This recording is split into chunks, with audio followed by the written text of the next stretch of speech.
Hello students, कैसे हैं आप लोग। आज हम चैप्टर 4 का पार्ट 3 ले रहे हैं। ओके, बहुत ही इंपॉर्टेंट टॉपिक है, पूछा जाता है हमेशा। What is MTP? That is the medical termination of pregnancy. हम लोगों ने एक तरह से ये बोला जाता है कि जब अबॉर्शन करवाते हैं कोई भी प्रेगनेंसी का, ओके, तो यहाँ पे ये चेक करवाने के लिए हम लोग फीटस को किस तरह से ये कोई भी अबॉर्शन करवाना है क्या है, तो उस मेथड को हम लोग क्या बोलते हैं, एमटीपी। ठीक है।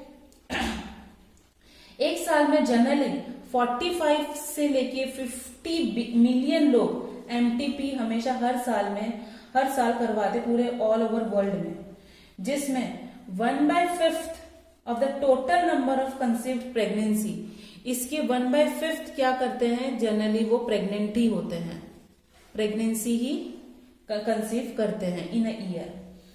ठीक है। तो जो 1971 में गवर्नमेंट ऑफ इंडिया ने लीगलाइज्ड किया कि with some strict condition to avoid, इसका मिसयूज नहीं होना चाहिए, क्योंकि लोग सेक्स डिटर्मिनेशन भी करवा रहे थे, वो कि भाई जिससे सेक्स डिटर्मिनेशन करने के बाद पता चल गया कि भाई इसके अंदर कौन है, लड़की है, तो फीमेल फोर्टिसाइड हो गया, फीमेल को मार दिया जाता था, या फीमेल के अंदर जो बच्चा है उसको मार दिया जाता था। ठीक है। तो बहुत सारे ऐसे फैक्टर्स हैं that lead to the MTPs to get rid of unwanted pregnancies. ठीक है। मतलब वो एमटीपी का कौन करवाता था भाई, बहुत कभी भी कुछ पता नहीं चल रहा और अनवांटेड प्रेगनेंसीज हो गई, जो मैरिड कपल्स नहीं है तो भी। Okay, due to the unprotected intercourse और failure of contraceptive use during coitus और रेप हुआ है, या कॉन्ट्रासेप्टिव मेथड यूज नहीं किया है, या इंटरकोर्स के टाइम पे उन्होंने कोई प्रोटेक्शन नहीं लिया है, उस टाइम पे भी एमटीपी लोग कराने जाते हैं। एक तरह से कोई भी ऐसा सेक्सुअल डिजायर होता है, कुछ प्रॉब्लम्स होती है और डॉक्टर को जाके बताया जाता है, वो एक एमटीपी ही कहलाता है। Okay, in case of continuation of pregnancy is harmful to either foetus, बहुत ज्यादा एक के बाद ज्यादा प्रेगनेंसी भी हो जाती है तो भी क्या होती है, वो हार्मफुल होता है फीटस के लिए, मदर के लिए, या दोनों के लिए। ठीक है। तो एमटीपी होना क्यों जरूरी है? तो एमटीपी सबसे जरूरी इसलिए है कि इसे क्यों कंसिडर किया गया है, सेफ अप टू 12 वीक्स यानी that is the 3 months of pregnancy. ठीक है, 3 months during the first trimester. It becomes more risky, हमेशा फर्स्ट ट्राइमेस्टर के बाद ज्यादा ये एमटीपी रिस्की होता है। The foetus become intimately associated with the maternal tissue, क्योंकि ये जो हमारा प्लेसेंटा होता है, हम लोगों ने पढ़ा था कि ये जो कोरियोनिक विली होती है वो क्या होता है, वो एंडोमेट्रियम से क्या होती है, इंटरडिजिटेड होती है, ऐसे मिली होती है। तो ये मदर का ब्लड वेसल है और ये कोरियोनिक विली है, तो उससे वो फर्स्ट वीक से वो क्या होता है, हमें एमटीपी थोड़ा सा कम कराना पड़ता है, नहीं तो वो क्या हो जाता है, प्रॉब्लम होती है उससे। Okay, now it is being, इसलिए प्रेगनेंसी के 12 वीक्स तक हमें थोड़ा ध्यान देना है। इट बिकम्स मोर रिस्की, क्योंकि हमें एमटीपी होना जरूरी है। डॉक्टर की सलाह 3 महीने तक तो लेनी जरूरी है, नहीं तो फिर क्या होगा, वो कोई ना कोई प्रॉब्लम्स आती है। ओके, कभी कभी क्या होता है, एमटीपी का मिसयूज भी करते हैं। क्या करते हैं, एमिनियोसिटासिस मेथड के थ्रू वो लोग सेक्स डिटर्मिनेशन भी करवा देते हैं, और फिर क्या करवा देते हैं, अबॉर्ट करवा देते हैं। इवन नॉर्मल फीमेल फीटस भी है तो भी, फीमेल है, लड़की है तो बस आप अबॉर्शन करवा दो। मेजोरिटी ऑफ एमटीपी हमेशा क्या होता है, इलीगली ही होता है। जो भी गायनेकोलॉजिस्ट के पास जाता है तो वो इलीगली होता है, by unqualified quacks with may be fatal, कभी कभी वो जानलेवा भी हो जाता है। ओके, तो ये एमटीपी का शॉर्ट नोट हमेशा आता है, आप लोगों को ये अच्छे से पढ़ना है। ओके, अब हमारा नेक्स्ट टॉपिक है दैट इज एसटीडी, बहुत इंपॉर्टेंट है, that is sexually transmitted disease. Okay, ये जो डिजीज है एक पर्सन से अनदर कब होगा, ड्यूरिंग दी सेक्सुअल इंटरकोर्स। जब तक वो सेक्सुअल इंटरकोर्स नहीं है तो एसटीडी की कोई प्रॉब्लम नहीं है। सेक्सुअल इंटरकोर्स है तो वहां पे क्या होता है, एक पर्सन से दूसरे पर्सन ये फैल सकता है। ओके, अब इसको हम लोग, ये एसटीडी को हम लोग दूसरा नाम भी बोलते हैं, that is venereal venereal disease, तो आपको वेनरियल डिजीज भी पूछा जाए, VDs, sexual transmitted and venereal disease, okay, और रिप्रोडक्टिव ट्रैक्ट इन्फेक्शन भी होता है, ठीक है। This can be prevented by, ये हमेशा अनप्रोटेक्टेड सेक्सुअल इंटरकोर्स जो करते हैं तो उसकी वजह से होता है, तो हमें सेक्सुअल इंटरकोर्स अवॉइड करना चाहिए, तो जिससे ये प्रिवेंट हो सके। और यह इसके थ्रू कौन कौन से डिजीज होते हैं, आप लोग ये गूगल में इसकी पिक्स भी देख सकते हैं, जेनिटल हर्ट्स, ठीक है, फिर सिफिलिस, ये जनरली मेल में सबसे ज्यादा होता है, सिफिलिस एंड गोनोरिया, गोनोरिया, फिर चेलमेंडियस, ठीक है, जेनिटल वार्स, हेपेटाइटिस बी, ठीक है, तो ये और एक आता है दैट इज द एड्स। ये सारे कॉमन एसटीडीज है। ये हेल्थी सोसाइटी को सबसे ज्यादा जानलेवा खराब है। ये जनरली हम लोगों ने ये देखा है कि एक सर्वे किया था तो 15 से लेके 24 साल तक के लोगों को सबसे ज्यादा होता है ये, ठीक है, क्योंकि वो क्या एक एडोलेसेंट और पुबर्टी एज है, तो उस टाइम पे लोग इस तरह से कुछ करते हैं, मल्टीपल सेक्सुअल पार्टनर रखते हैं, तो ये सारी बीमारियों से वो लोग होते हैं। एक्सेप्ट, ध्यान से समझना, हेपेटाइटिस बी और जेनिटल हर्ब्स, ये 2 डिजीज जो हम लोगों ने बोला है, and HIV, that is the AIDS, okay, all other disease are completely curable. ये तीनों क्यूरेबल नहीं है। तो आपसे पूछा जाता है ऐसा कौन से एसटीडीज है जो क्यूरेबल है, syphilis, gonorrhoea, chlamydias and genital warts, ये तीनों क्यूरेबल नहीं है। ये लास्ट टू लास्ट ईयर ये क्वेश्चन पूछा गया था। यदि हम लोग इसको बहुत ही जल्दी बता देते हैं तो वो ट्रीटेड हो जाएगा, उसका डायग्नोसिस हो जाएगा। एसटीडी कैसे पता चलेगा कि इस पर्सन को एसटीडी है, सेक्सुअली ट्रांसमिटेड डिजीज है, उनके जो सबसे होता है, सबसे पहले वो होगा इचिंग होना, वहां दैट इज द खुजली होना, जलन होना, इचिंग हो जाएगा, या कोई फ्लूइड डिस्चार्ज हो रहा है व्हाइट कलर का कि कैसा भी, ठीक है, फ्लूइड डिस्चार्ज हो रहा है, स्लाइटली वहां पे पेन हो रहा है, स्लाइटली पेन हो रहा है, ठीक है, स्वेलिंग आ रही है जेनिटल रीजन में, रिप्रोडक्टिव ऑर्गन में, तो हम लोग ये सेक्सुअली ट्रांसमिटेड डिजीज का सोच सकते हैं। ये सिम्टम्स है। जो फीमेल इन्फेक्टेड होती है उनको कभी कभी सिम्टम्स पता असिम्टोमेटिक होती है, फीमेल को नहीं, मेल को जल्दी सिम्टम्स पता चलते हैं, फीमेल ऑफन भी असिम्टोमेटिक, तो वहां पे उनको पता भी नहीं चलता, बहुत लंबे टाइम तक तो पता भी नहीं चलता है कि वो इस डिजीज से गुजर रही है। इसलिए जो एसटीडी है उसमें हेपेटाइटिस बी बोला है, जो हेपेटाइटिस बी और HIV, ओके, ये हमेशा क्या होता है, ट्रांसमिटेड होता है from one person to the another person.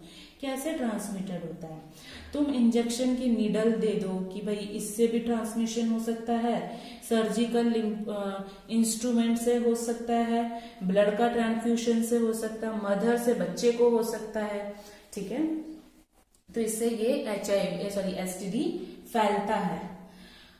Patient remain undetected due to the following, the absence of lest, यानी कि पेशेंट को पता भी नहीं चलता है कि भाई मुझे एसटीडी है कि नहीं, क्योंकि उसके पास सिम्टम्स बहुत कम होते हैं, तो उसको लगता है कुछ नहीं है, कुछ नहीं है, तो अर्ली स्टेजेस में सिम्टम्स देखने को ही नहीं मिलते हैं, तो वहां पे भी पेशेंट क्या हो जाता है, रिमेन अनडिटेक्टेड होता है। नाउ यहाँ पे जो लेट डिटेक्शन करवाते हैं वहां पे कुछ ना कुछ कॉम्प्लिकेशंस आते हैं, जैसे कि पेल्विक यानी एब्डोमेन रीजन, पेल्विक इन्फ्लामेटरी, जलन होना, pelvic inflammatory disease that is PID, ठीक है, फिर आता है दैट इज एबॉर्शंस, फिर है दैट इज स्टील बर्ड्स, तो ये सारे क्या हो जाते हैं, लेट डिटेक्शंस में ये सारे कॉजेज आते हैं, कभी कभी कैंसर भी हो जाता है, ठीक है। अब एसटीडी से बचना है, कुछ तो करना पड़ेगा, स्टेप्स तो लेने पड़ेंगे, तो हमें कभी भी ऐसा नहीं है कि पैनिक हो जाना है, हमें एसटीडी हुआ है तो प्रिवेंशन लेना जरूरी है, ठीक है। तो पहले क्या होता है, that is avoid sex with unknown avoid sex with unknown partners, ठीक है, always use condoms during the coitus. Next, कहीं पे भी आप लोग ब्लड टेस्ट वगैरह करवा रहे हो तो आपको चेक करना है दैट इज कि वो न्यू ले रहा है, तो that is sterilised needles and syringes, ठीक है। हमें अवेयरनेस होना चाहिए, अवेयरनेस जागरूक रहना चाहिए हमेशा, किसके बारे में, दैट इज एसटीडी के बारे में, ठीक है। कभी कुछ डाउट भी है तो तुरंत डॉक्टर को जाके कंसल्ट करो, ठीक है, अर्ली स्टेज में, जिससे अर्ली डिटेक्शन हो सके और पता चल सके कि तुम कंप्लीटली क्यूरेबल हो कि नहीं हो सकते हो कि नहीं, इसलिए अर्ली डिटेक्शन होना जरूरी है और डॉक्टर को कंसल्ट करना भी। अब आता है सबसे important topic that is infertility, जो आजकल बहुत ही वुमेन्स फेस कर रही है, ये इनफर्टिलिटी, ठीक है। इनफर्टिलिटी क्या है, generally large number of couples जो हम लोगों ने वर्ल्ड में देखा है वो इनफर्टाइल होते हैं। इनफर्टाइल का मीनिंग है कहीं ना कहीं वो प्रेगनेंसी कंसीव नहीं कर सकते हैं। तो एक इनएबिलिटी, बायोलॉजिकल इनएबिलिटी है, जो पर्सन कंसीव नहीं कर सकता है कोई भी एक अनप्रोटेक्टेड क्वाइटस से, ठीक है, यानी कि दैट इज वो क्वाइटस हो रहा है पर वो कंसीव प्रेगनेंसी नहीं कर पाता है। तो इनफर्टिलिटी के जनरली 2 टाइप्स है, प्राइमरी इनफर्टिलिटी और सेकेंडरी इनफर्टिलिटी। प्राइमरी इनफर्टिलिटी ऐसे पेशेंट को बोला जाता है कि जिसको कोई भी बच्चा ना हो, okay, who never had children.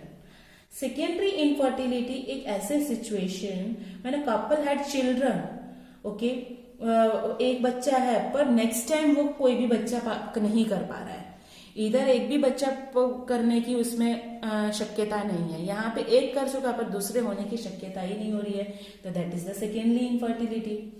तो द रीजंस फॉर इनफर्टिलिटी क्या है, जो भी इंडिविजुअली फेस करते हैं, फिजिकली, कंजेंटल डिजीज, ड्रग्स, कोई भी ऐसे डिजीज या डिप्रेशन या साइकोलॉजिकली के वजह से वो लोग ये कंसीव नहीं कर सकते हैं।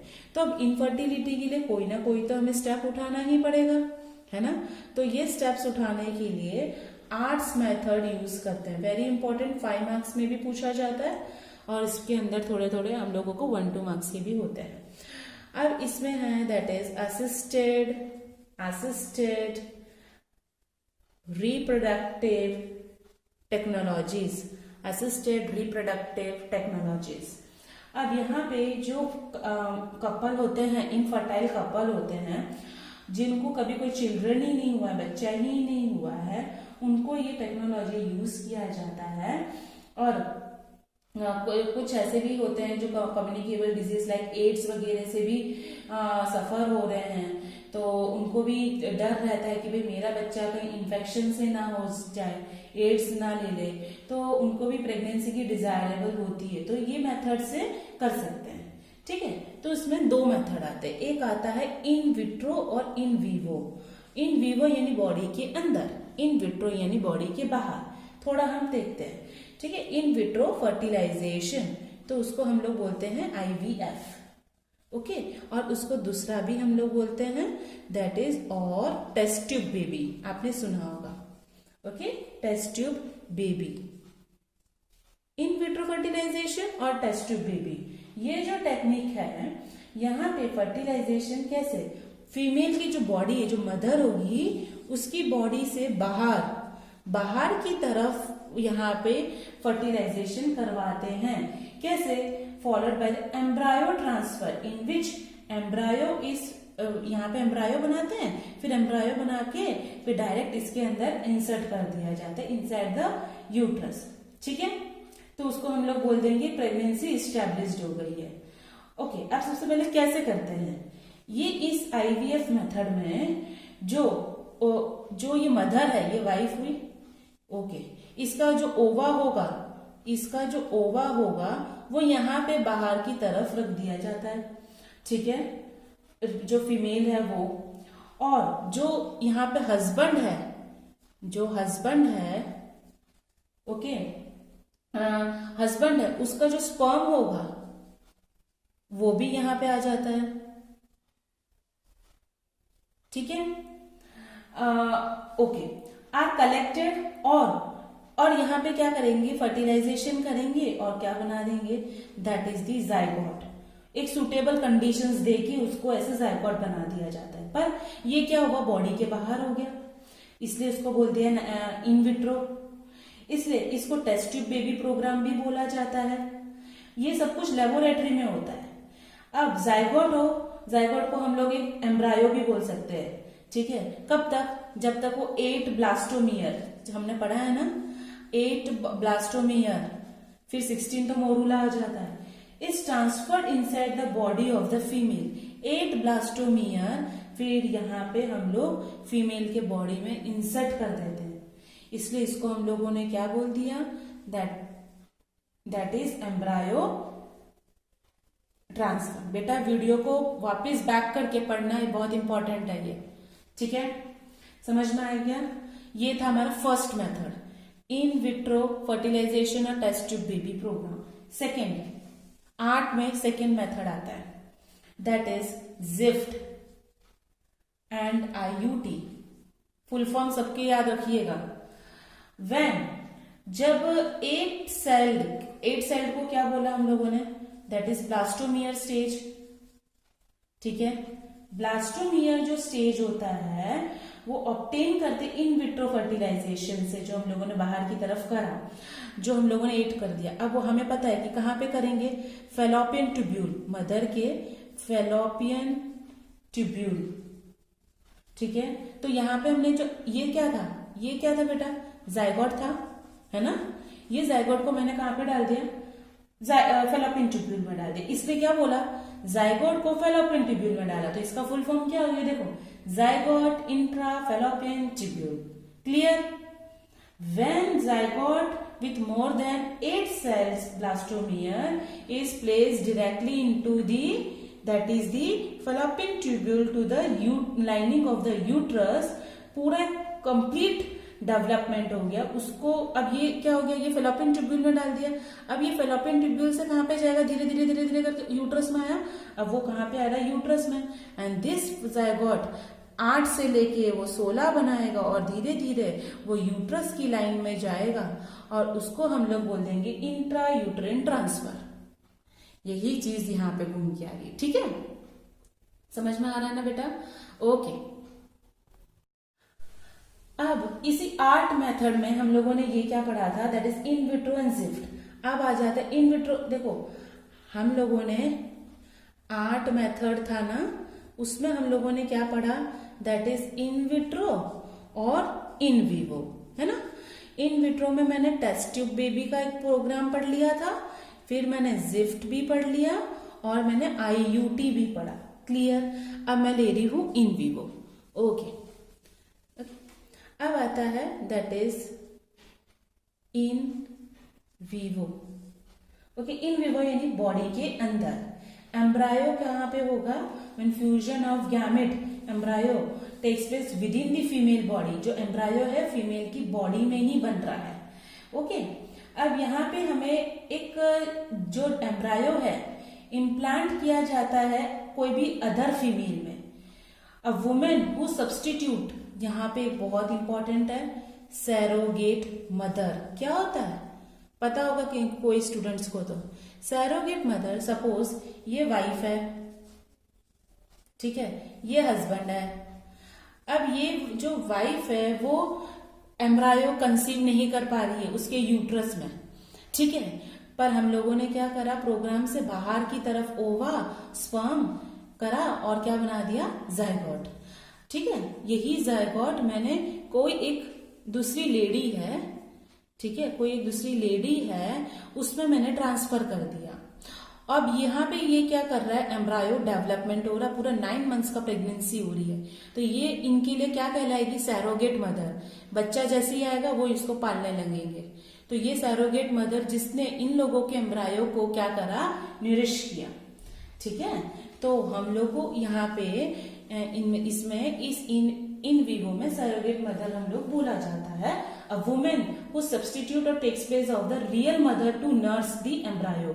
नर्स यानी कि दैट इज उस एम्ब्रायो की देखरेख कर रही है, उस जो वाइफ का जो ओवा था और हस्बैंड का स्पर्म था उसके एम्ब्रायो को, ठीक। तो इसी के अंदर फर्स्ट आता है technique that is the gift.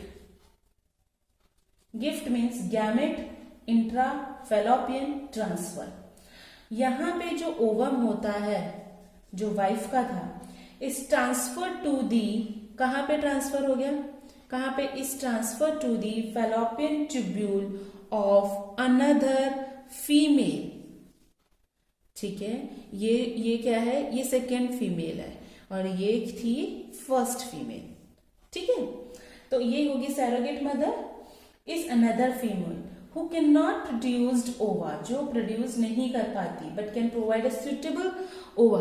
अब यहाँ पे देखो ध्यान से समझना बेटा, सपोज यहाँ पे क्या होता है कि ये जो वाइफ है, हम इसको ऐसा करते हैं, हाँ, ये जो वाइफ है, अब ये जो ओवा है इसके फेलोपियन ट्यूब्यूल में गया तो ये क्या हो गई, सैरोगेट, ये सैरोगेट मदर हो गई जिसने अपना ये ओव्यूलेशन ही नहीं कर पा रही थी, पर यूट्रस उसका अच्छा था, ये पूरा इम्प्लांटेशन कर सकती थी, पर ओवरी ही ओवा रिलीज नहीं कर पा रहा। पर ये जो फीमेल थी उसका ओवा अच्छा था, तो इसका गैमेट का ट्रांसफर कर दिया इसके फेलोपियन ट्यूब्यूल में, इसलिए इसको गिफ्ट बोला है।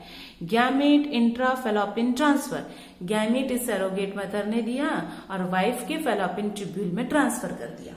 क्योंकि इसका यूट्रस अच्छा है, वो एनवायरमेंट दे सकती है, प्रोवाइड कर सकती है एक सुटेबल फर्टिलाइजेशन करने के लिए, फर्दर डेवलपमेंट, इसलिए इसको बोला गैमेट इंट्राफेलोपियन ट्रांसफर। क्लियर। अब इन विवो में सेकेंड आता है ICSI, that is intra cytoplasmic sperm injection. इसमें एक single sperm is carefully injected into an egg. हमें पता है एक ही स्पर्म चाहिए एक एग को फ्यूजन करने के लिए, ठीक है।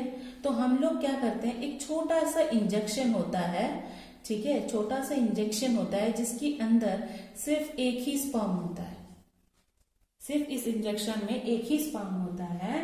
तो वो हम लोग क्या करते हैं, जब male infertility, mail sperm release नहीं कर पाता है या उसका काउंट, स्पर्म के काउंट थोड़े कम होते हैं, या in the case of sperm absence of sperms, तो उस टाइम पे जो मेल होता है उसको, या हस्बैंड होता है उसको ये स्पर्म के इंजेक्शंस देते हैं, जिससे वो सिर्फ एक बहुत ही हाई क्वालिटी वाला स्पर्म रिलीज आउट करे और ओवा को फर्टिलाइज्ड करे। ओके, तो ये मेथड हम किसके लिए यूज करते हैं, फॉर द मेल इनफर्टिलिटी।